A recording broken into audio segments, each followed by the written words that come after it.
You have already made the single most important decision that you're going to make today, and you probably don't even realize it. Each and every day, when we wake up, the very first thing we have the opportunity to do, it does not mean we always do it, is we get to decide how are we going to approach today.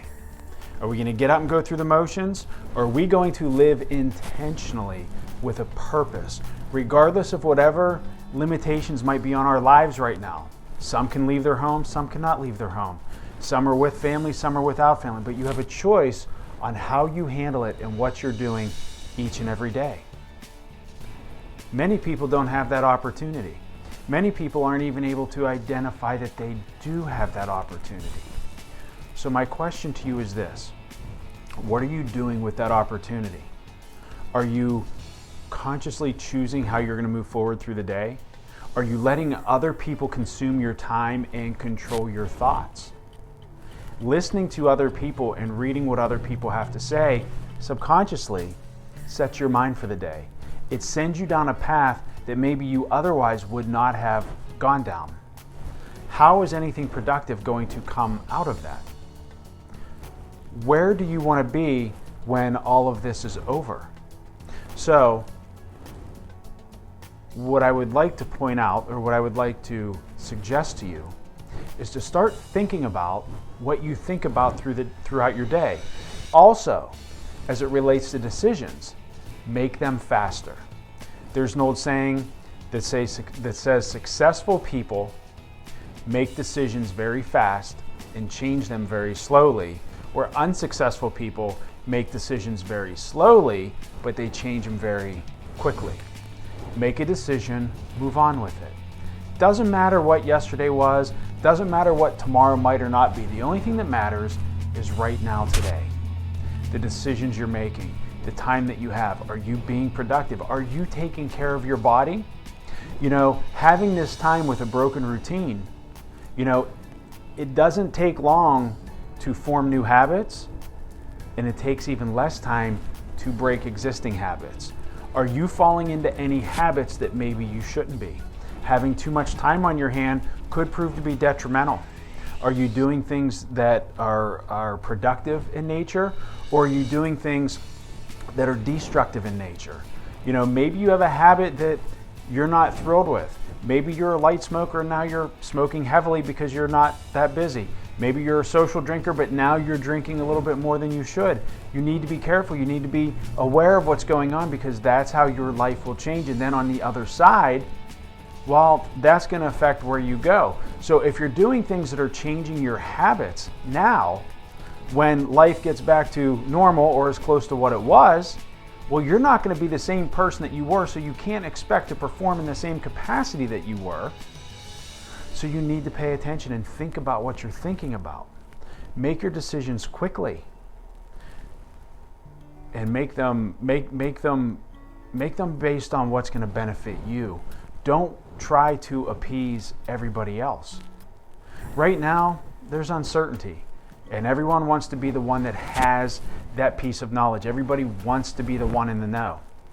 But you can choose to either take it in, not knowing if it's true or not, and then regurgitate it out to the world, contributing towards whatever, or you have the ability to step up and be a leader, to serve other people. A friend of mine just wrote and published a book, actually, Built to Serve. I suggest you pick a copy up yourself. It talks about how we all have the ability to serve other people in some way, in some capacity. Maybe it's to the closest 3, 4, 5, or 20 people to you, or maybe it's being comfortable enough to put yourself out there to an unlimited amount of people on a local, state, national, world stage, whatever it is. But everybody has something to share, everybody has something to give, but you have to decide which direction you're going to go, because positivity and negativity can exist at the same time. So if you choose to be negative and keep doing certain things, then you have to accept the wish list, or the things that you're hoping for, they're not going to happen.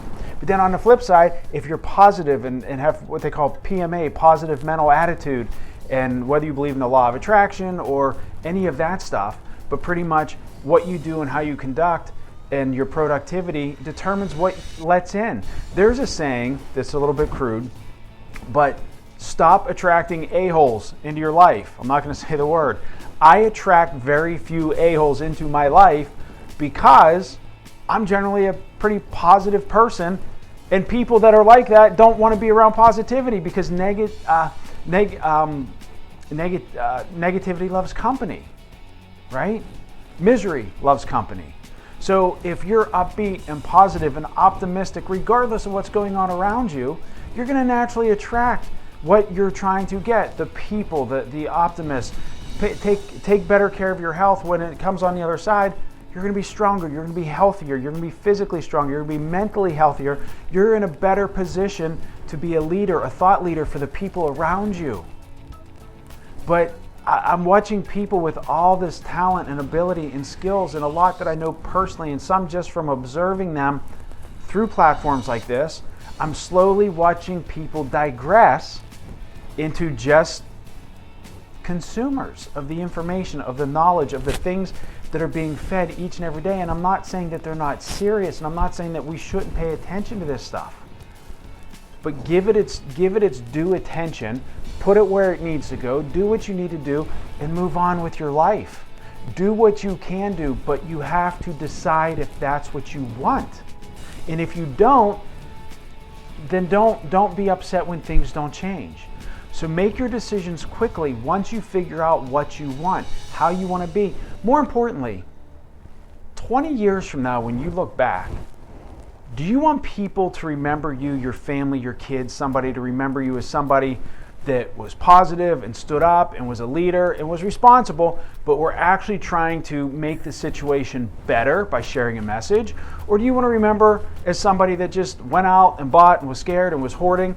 I mean, whatever, I'm not criticizing. You can do whatever you want to do. But you have to make a choice. And make a choice early on when you're faced with a situation. They're not going to be easy. They're not going to be hard all the time. You're going to have some of both. That's just life. Nobody said that life was going to be easy. Nobody said that life was going to be hard. Life is what you make of it. Life is how you act and react to the situations that come at you each and every day. So every day we have our challenges put in front of us, but how we respond to them determines what our state of mind is going to be. If you choose optimism and positivity and to be productive and to be a contributor, not a consumer, then there's no room in your mind for the negativity to live and dwell and feed. Doesn't mean negative things aren't going to happen. Doesn't mean, bad things aren't going to happen to you. But you have to decide. You have to think about what you think about all day long. And when you have that thought come into your mind, you need to ask yourself, is this even worth my time? Is it bringing any value? Is it bringing any new knowledge into my life? Do I need to be spending my time on this? Because every minute you spend thinking or dwelling on it, whether it's important or not, is a minute that you can't get back. What happened yesterday happened. You can't change it. It's gone. It's over. So if you waste this minute on that minute, well, now it's 2 minutes. If you spend this minute wasting on tomorrow, tomorrow might not come and you can't get this minute back. So you have to live in the present. You have to live in the now. You have to address the things for your life and your loved ones now, today.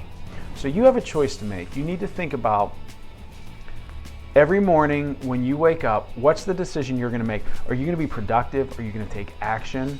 Are you going to be intentional, live intentional? Or are you just going to get up and go through the motions and hope that everything is okay when everything is said and done?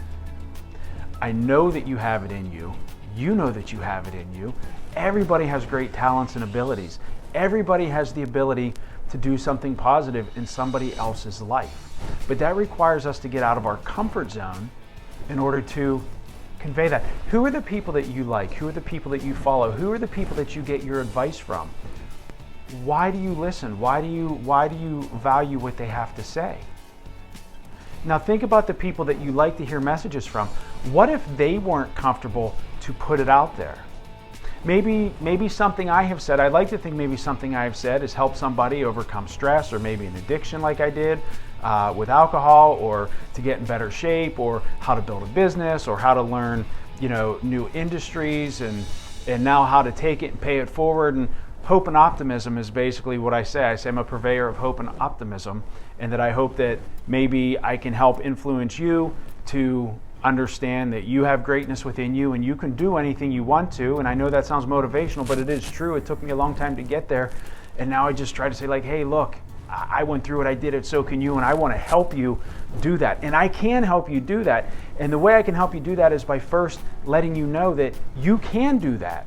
But you got to be willing to put yourself in a little bit of an uncomfortable position. It was very difficult for me to get comfortable to be able to talk to you like this, to be able to talk about the bad decisions I made, to be able to talk about maybe some of the mistakes that I made or some of the struggles that I had.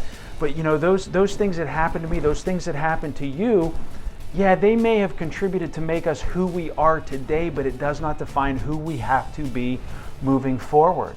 So in times like this that we're going through great difficulty, we have choices to make. Take the things that maybe we struggled with or even currently struggle with. How can we harness that power and maybe help somebody who's in a worse position than we are? The best way to get what you want is to help somebody else get what they want. And the best way to get over something is to get through it. So sometimes you just got to put your head down and push through it. So during this time, I just want to go back to what I started with. Take some time, think about what you think about by identifying in the morning what is your mindset. First 8 minutes determines your day. Number 2, what's your plan of action for the day? Number 3, have something that you can hold yourself accountable to. And at the end of the day, you can look back and reflect and say, you know what? Today was a great day. So with that, I hope when the end of today comes and you sit back and you reflect on it, you can look yourself in the mirror and say, today was a great day. I hope everybody's doing well, and I'll talk to you soon.